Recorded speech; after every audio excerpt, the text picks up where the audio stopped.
You know, there's a moment on a movie where people start talking about their next jobs. Where people start saying, because if you have 3 weeks left, people go, so what are you doing next? Yeah. And the first person that said that, I realized that meant it was coming to an end. I had not wanted to mentally think about it. And then all of a sudden, I started really thinking about it. And I started to think about ways, how do you say goodbye? Saying goodbye is very hard, and to say goodbye to Laurie Strode, to say goodbye to the fans who love Laurie Strode, and to say goodbye to my crew and my cast and my friends and my colleagues, my collaborators, David Gordon Green. You know, I've gotten really used to it, and it's going to be sad. I guarantee you, next week, end of next week, maybe over the weekend, there's going to be a day where it's just going, I'm just going to be a puddle. I'm just going to be a puddle. Oh, that's good. In the last Halloween Kills, we saw Laurie deal with a lot of trauma. In this one, it's kind of like her rebirth, the redemption in a way. She's baking pies, she's smiling, she's, you know, this kind of living a happy existence. So, well, tell me about playing this version of almost an innocent Laurie again that we haven't seen really since the original.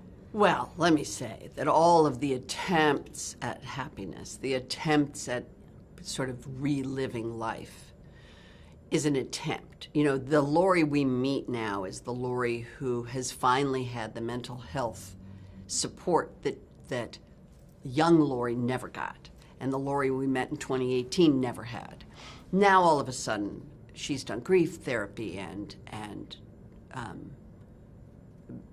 my guess is she maybe even, you know, whatever. She's been given the support that she needed to be able to live alongside of grief.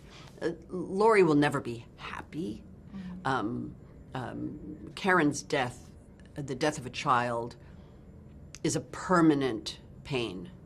But you learn to live with it rather than have it overwhelm you. And that's what was pleasant for me, is a 4-year time cut allows us to see the possibility for people. And I think it's helpful for people to see that there is the possibility of healing.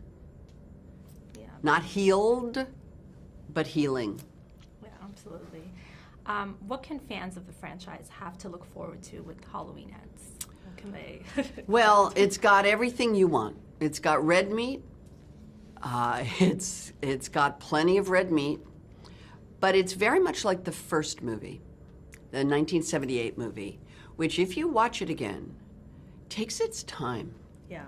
The 1978 movie starts with a bang, and then you meet those girls in Haddonfield. They're walking down the street talking about boys, and it really doesn't ramp up, really, until Laurie goes across the street.